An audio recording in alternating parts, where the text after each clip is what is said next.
अस्सलाम वालेकुम वरहमतुल्लाहि वबरकातुहू। आज हम एक ऐसी हकीकत पर बात करने जा रहे हैं जिस पर हम रोज़ाना गुजर जाते हैं लेकिन रुक कर सोचते नहीं हैं।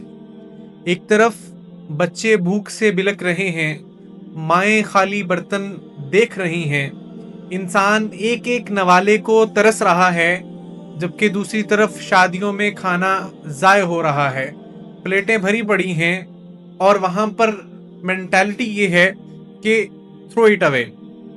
बिलकते भूख से चेहरे कभी महताब नहीं रहते, अगर पानी न मिले फूल भी शादाब नहीं रहते। गरीबी छीन लेती है हुस्ने इखलाक की दौलत, जहाँ इफलास हो वहाँ तहजीब के आदाब नहीं रहते, वहाँ तहजीब के आदाब नहीं रहते। सवाल ये है, क्या सिर्फ गुर्बत का मसला है या रिज़्क की बेहुरमती का नतीजा है? आज हम इस पर बात करेंगे। भूख क्यों बढ़ रही है? रिज़्क की बेकदरी कहाँ से है शुरू हुई? इस्लाम रिज़्क को कैसे देखता है? इस बारे में साइंस क्या कहती है और इस्लाम का पॉइंट ऑफ व्यू यहाँ पर क्या है?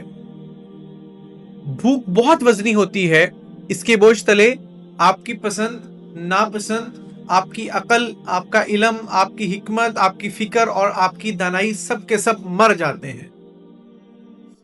अक्सर ये कहा जाता है रिसोर्सेज कम हैं इसलिए भूख है, लेकिन हकीकत ये है कि दुनिया में जो इस वक्त अजनास पैदा हो रहा वो हमारी ज़रूरत से ज़्यादा है, वो काफ़ी है।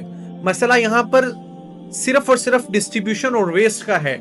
साइंटिफिक रियलिटी इसकी ये है कि दुनिया के लिए इस वक्त की फूड प्रोडक्शन इसकी ज़रूरत से बहुत काफ़ी हो रही है। पूरी दुनिया के अंदर इस वक्त 1/3 ऑफ फूड जो है वो वेस्ट कर दिया जाता है, जबकि करोड़ों लोग रात को भूखे सोते हैं। यानी इस वक्त की जो भूख है उसमें लेक ऑफ जस्टिस है, नॉट लेक ऑफ फूड। यानी इंसाफ की कमी है, खुराक की कमी नहीं है। इस्लाम इसी नुक्ते पर ज़रब लगाता है। इस्लाम में आपका रिज़्क जो है वो सिर्फ अजनास नहीं है, बल्कि वो तो अल्लाह जल्ल शानू की अमानत है। कुरान करीम में सूरह आराफ के अंदर अल्लाह जल्ल शानू फरमाते हैं, वकुलू वशरबू वला तुसर्रिफू इन्नहु ला युहिब्बुल मुसर्रिफीन, कि अल्लाह जल्ल शानू ने फरमाया खाओ और पियो मगर इसराफ ना करो, बेशक अल्लाह जल्ल शानू इसराफ करने वालों को पसंद नहीं करते। यहाँ बात सिर्फ पेट की नहीं है, बात दरअसल यहाँ पर इखलाक की है। रिज़्क को ज़ाय करना सिर्फ फूड की वेस्टेज नहीं है, बल्कि ये तो नाशुक्री है। इस्लाम भूख को प्रॉब्लम नहीं कहता, बल्कि इस्लाम उसको इम्तिहान कहता है, अमीर के लिए भी और गरीब के लिए भी। मदनी करीम सल्लल्लाहु अलैहि वसल्लम की हदीस मुबारका का मफहूम है, वो शख्स मोमिन नहीं जो खुद पेट भर कर खाना खाए और उसका पड़ोसी जो है वो भूखा सोए। इस्लाम क्या कहता है? भूख सिर्फ भूखे का इशू नहीं है, बल्कि ये तो जो पेट भर करके सो रहा असल में उसका मसला है। कल क़यामत के दिन अल्लाह जल्ल शानू के सामने उससे पूछा जाएगा कि साथ वालों के लिए तूने क्या किया, और जो तुझे अल्लाह ने दिया था उस पे तेरा मामला कैसा रहा।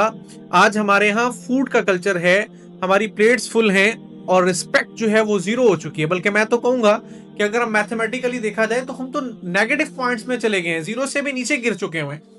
क्वांटिटी बहुत ज्यादा है, शुक्र बहुत कम है।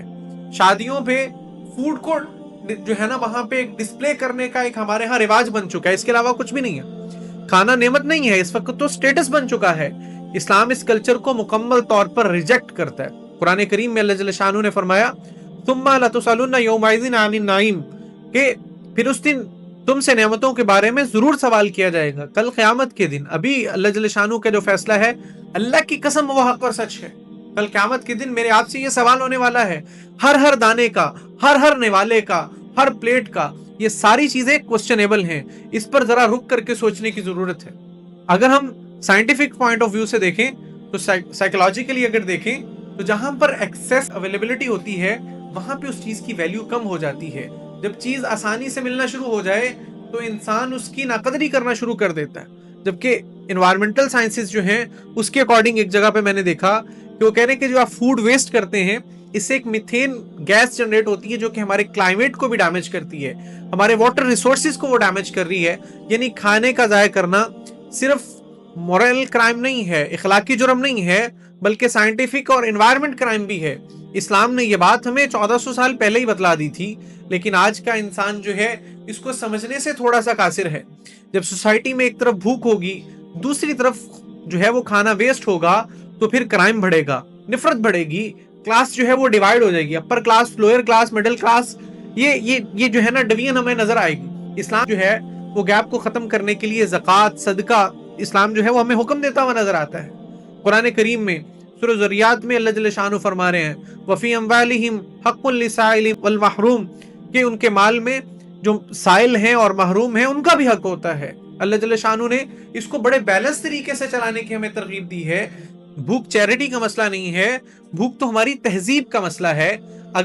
اگر بھوک جو ہے یہ آ جائے گی معاشرے میں، وہ تہذیب کے آداب سارے کے سارے بھلا کر کے رکھ دے گی۔ خوددار میرے شہر کا فاقوں سے مر گیا، خوددار میرے شہر کا فاقوں سے مر گیا، راشن جو آ رہا تھا وہ افسر کے گھر گیا۔ وہ جس کا ایک بچہ بھوکا ہو 8 پہروں سے، بتاؤ اہل دانش تم وہ تختی لے یا گندم لے۔ ہم اپنی اس ڈویژن کی وجہ سے حالات اتنے سنگین کر چکے ہیں کہ یہاں پہ پھر تہذیب درمیان میں نہیں آئے گی، وہاں پہ لوگ اپنے پیٹ کو دیکھیں گے۔ آپ ذرا رک کر کے سوچئے، آج اپنے آپ سے ذرا ایک دفعہ پوچھئے تو صحیح، کیا ہم بھوک کو صرف نیوز سمجھتے ہیں؟ کیا ہم رزق کو ایک پلیٹ کی ڈیکوریشن تک ہی جانتے ہیں؟ تو پھر یاد رکھیے گا، بھوک اللہ کی طرف سے ایک ٹیسٹ ہے، بھوکے کے لیے بھی اور جس کا پیٹ بھرا ہوا ہے اس کے لیے بھی اللہ جل شانہ کی طرف سے جو ہے یہ ٹیسٹ ہے۔ اور ایون میں یہ کہنا چاہوں گا کہ ہمارے فیلور کی ایک سائن ہے، ہماری ناکامی کا ایک جو ہے وہ یہاں پہ اس وقت یہ سیمپل ہے کہ ہم ناکام ہو چکے ہیں اپنے معاشرے کو مینٹین کرنے میں۔ اسلام ہمیں سکھاتا کیا ہے؟ اسلام سکھاتا ہے کہ کم کھائیں، شکر ادا کریں اور بانٹنا سیکھیں اور ضائع کرنے سے رک جائیں۔ جو رزق کو عزت دیتا ہوا نظر آئے گا، اللہ جل شانہ اس پہ اپنی رحمتوں اور برکتوں کو اتنا ہی بڑھاتے چلے جائیں گے۔ کھانا صرف پیٹ نہیں بھرتا، کھانا تو آپ کے اخلاق بھی دکھاتا ہے کہ آپ جو ہے وہ اخلاقیات میں کیسے ہیں۔ نصیحت روز بکتی ہے، عقیدت روز بکتی ہے، تمہارے شہر میں لوگوں محبت روز بکتی ہے۔ امیر شہر کے درگاہ ابھی محتاج ہے مذہب، امیر شہر کے درگاہ ابھی محتاج ہے مذہب، ابھی ملا کے فتووں میں شریعت روز بکتی ہے۔ نہ جانے کیا لطف ملتا ہے ان کو روز بکنے گے، نہ جانے کیا لطف ملتا ہے ان کو روز بکنے میں، طوائف کی طرح قیادت روز بکتی ہے۔ تو جب یہاں پہ حالات اس طرح کے ہوں گے تو پھر ہمارے معاشرے کے اندر ایکویٹی کو ہم کیسے لا سکتے ہیں؟ ہم برابری کو، غریب اور امیر کے فرق کو کیسے ختم کر سکتے ہیں؟ نو ڈاؤٹ اللہ کی تقسیم ہے، لیکن یاد رکھیے گا یہ اللہ کی طرف سے امتحان بھی ہے۔ اللہ ہمیں رزق کی قدر کرنے کی توفیق عطا فرمائے، بھوک کا احساس کرنے کی اللہ ہمیں توفیق دے، اور شکر گزار کرنے والا اللہ جل شانہ ہمیں جو ہے وہ دل عطا فرما دے۔ آپ سب سے گزارش ہے کہ اپنی خصوصی دعاؤں میں اس وقت کے جو ہماری فلسطین کے اندر، غزہ کے اندر اور کشمیر میں جہاں جہاں پر مسلم اور جو ہے ایون کہ انسانیت بھوکی بیٹھی ہوئی ہے، ان کے لیے اللہ ہمیں کچھ کرنے کی توفیق دے، اس کے لیے دعا کیا کریں۔ کل قیامت کے دن ہم نے اللہ کے سامنے کھڑے ہونا ہے، وہاں پر وہ معاملہ بڑا کٹن ہے۔ اللہ جل شانہ ہم سب کی حفاظت فرمائے، اللہ ہمیں اپنے دین کی محنت کے لیے قبول فرمائے۔